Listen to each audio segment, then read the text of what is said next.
বন্ধুরা, আজ আমি তোমাদের শোনাব আপন মা ও চাচির সাথে যেভাবে কাজ করলাম সেটা। এই গল্পটি শুনলে তোমাদের দাঁড়িয়ে যাবে। সেই দিন বিকেলবেলায় মা ধান শুকাচ্ছিল আর পাশের ঘরে চাচি কাপড় গুছাচ্ছিল। আমার চাচার সাথে চাচির বিয়ে হয়েছে ৬ মাস হলো। ৩ মাস আগে চাচা আবার বিদেশে চলে গেছে। চাচির বয়স আমারই সমান। আমি উঠানের এক কোণায় বসেছিলাম, চাচি আমাকে দেখে হাসল। তখন আমি বুঝিনি সেই হাসির ভেতরে কতটা মায়া মিশে আছে। চাচি কাছে এসে বলল, তুমি কি শুধু বসে থাকবে?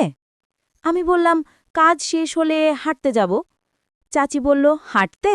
আমিও যাব, তুমি ডাক দিও। সন্ধ্যায় আমি ডাক দিলাম। চাচি শাড়ি পরে গালে হালকা মেকআপ রেখে বের হলো।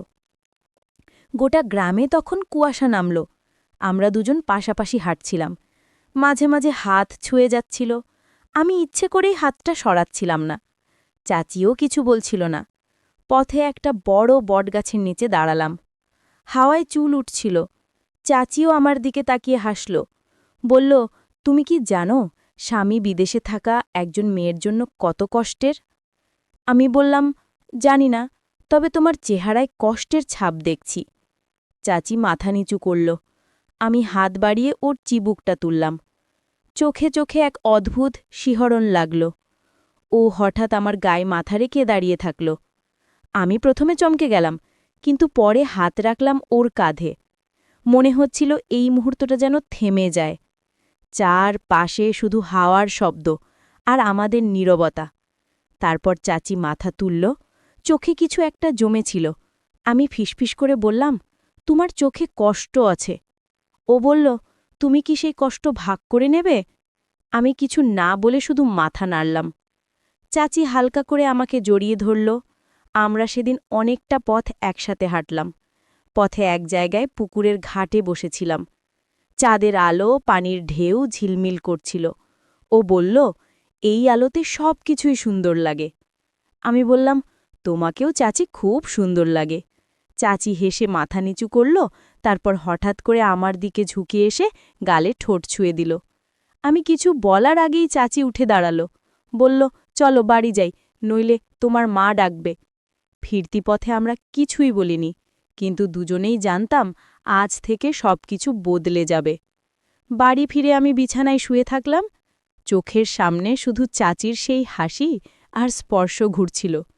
মনে হচ্ছিল আমি এক নতুন স্বপ্নে পা রেখেছি। আর সেই স্বপ্নের দরজা একবার খুলে গেলে বন্ধ করা যায় না। বন্ধুরা, তোমাদের কাছে হাত জোড় করে অনুরোধ করছি, পুরো গল্পটি শোনার আগে এখনই এই চ্যানেলটি সাবস্ক্রাইব করে দাও।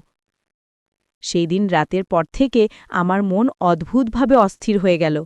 চাচির হাসি, কথা আর সেই মুহূর্ত বারবার মনে আসছিল।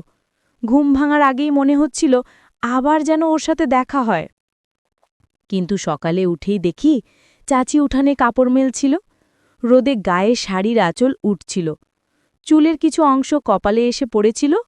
আমি কাছে গিয়ে দাঁড়ালাম। চাচি চমকে তাকালো। তারপর হেসে বলল, তুমি তো একেবারে চুপচাপ দাঁড়িয়ে আছো। আমি বললাম, তোমাকে দেখছিলাম। চাচি বলল, কি আছে আমার মধ্যে এত দেখার মতো? আমি বললাম, সব কিছুই। চাচি হেসে কাপড়ের পিন লাগাতে লাগাতে বলল, তুমি না একদম পাগল হয়ে যাচ্ছ। আমরা কথা বলতে বলতে পুকুরের দিকে গেলাম। চাচি বলল, আজ একটু গোসল করে আসি, গরম লাগছে। আমি বললাম, আমিও যাচ্ছি। ও বলল, ঠিক আছে, তবে দেরি করো না। আমি ঘরে গিয়ে গামছা নিলাম আর তাড়াতাড়ি ফিরে এলাম পুকুরের ঘাটে। এসে দেখি চাচি ইতিমধ্যেই নামতে শুরু করেছে। শাড়ি গুটিয়ে হাঁটুর ওপরে তুলেছে। পায়ে পানি লাগতেই ও হেসে উঠল, ঠান্ডা ঠান্ডা লাগছে বলে। আমি নেমে গেলাম। পানি ঝাপটা মারতেই চাচি চমকে উঠল। বলল, এভাবে বিরক্ত করো না। আমি বললাম, না করলে মজা পাবো কি করে? আমরা অনেকক্ষণ পানিতে ছিটাছিটি করলাম। একসময় চাচি ক্লান্ত হয়ে ঘাটের সিঁড়িতে বসল। পানি ওর কাঁধ পর্যন্ত এসে লাগছিল। চুল ভিজে গায়ে লেপটে ছিল। ও আমার দিকে তাকিয়ে বলল, তুমি কি জানো, আমরা যদি এভাবে সবসময় থাকতাম কেমন হতো? আমি বললাম, জানি না, তবে ভালোই লাগত। চাচি মাথা নিচু করে পানিতে হাত দিয়ে আঁকিবুকি করছিল। তারপর আস্তে করে বলল, তবে কারো যেন টের না পায়, তাহলে কিন্তু খবর আছে। আমি বললাম, কেউ টের পাবে না। চাচি হালকা হেসে বলল, তাহলে ঠিক আছে। তারপর দাঁড়িয়ে ধীরে ধীরে ঘাট দিয়ে উঠল। আমি ওর পিছু পিছু উঠলাম। শাড়ির আঁচল ভিজে তায়ে লেগেছিল। সূর্যের আলো চকচক করছিল ওর গায়ের পানি। ঘরে ফিরে চাচি আমাকে ডেকে বলল, দুপুরে আমার সাথে খেয়ে যেও। আমি বললাম, ঠিক আছে। দুপুরে খাওয়ার সময় মা পাশে বসেছিল, কিন্তু আমার চোখ বারবার চাচির দিকে চলে যাচ্ছিল। ও মাঝে মাঝে আমার দিকে তাকিয়ে হাসছিল। আমার মনে হচ্ছিল মা কিছু বুঝে ফেলবে কিনা, তবে মা কিছু বলেনি।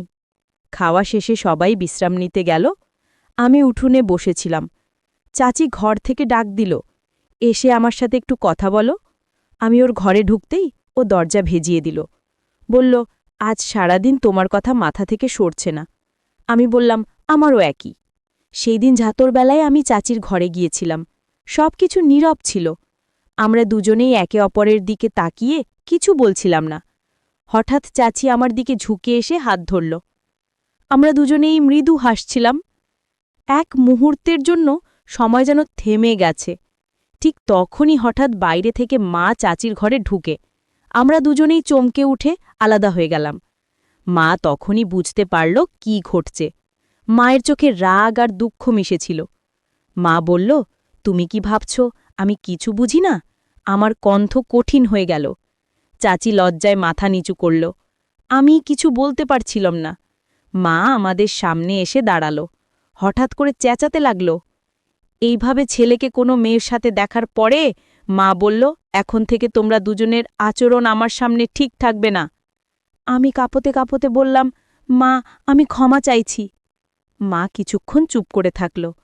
তারপর বলল, যদি তুমি চাচির মতো আমারও কথা শোনো, আমার সাথে সম্পর্ক ঠিক রাখতে শেখো। আমি কিছু বুঝতে পারছিলাম না। মা বলল, আমি চাই তুমি চাচির মতো আমারও মনোযোগ দাও। আমি বললাম, ঠিক আছে মা, আমি চেষ্টা করব। চাচি হালকা হেসে বলল, সব ঠিক হয়ে যাবে। আমি ওর দিকে তাকিয়ে হালকা হেসে বললাম, আমাদের মধ্যে এক অদ্ভুত টান তৈরি হয়ে গেল। আমাদের মধ্যে প্রেম এখন ত্রিভুজের মতো হয়ে গেল। মা আমাদের দিকে একটু হাসি দিয়ে তাকালো। আমি বুঝলাম এটা থেকে আমাদের সম্পর্ক আরও জটিল হয়ে যাবে। পরদিন সকালবেলায় মা ও চাচি দুজনেই উঠোনে বসেছিল। আমি আস্তে আস্তে কাছে গিয়ে বসলাম। মা বলল, আজ থেকে তোমরা দুজনেই বুঝবে প্রতিদিনের সময় ঠিকমতো কাটাতে হবে। চাচি হেসে বলল, ঠিক আছে, আমরা মনে রাখব। আমিও হেসে মাথা নাড়লাম। দিনের বাকি সময় আমরা তিনজন একসাথে কাজ করছিলাম। চাচি মাঝে মাঝে আমার দিকে তাকিয়ে হালকা হাসি দিচ্ছিল। মার চোখে কিছু অদ্ভুত টান দেখছিলাম। আমি বুঝতে পারছিলাম মা ও চাচির মধ্যে কিছুটা মায়া আছে। চাচির হাত যখন আমার কাঁধে পড়ছিল, আমি হঠাৎ করেই অনুভব করলাম কেমন উত্তেজনা আমার ভেতরে আছে। মা হঠাৎ বলল, আজ রাতের খাবারের পর আমি তোমাদের আলাদা করে কথা বলবো। রাতের খাবারের পর মা আমাদের ঘরে ডেকেছিল।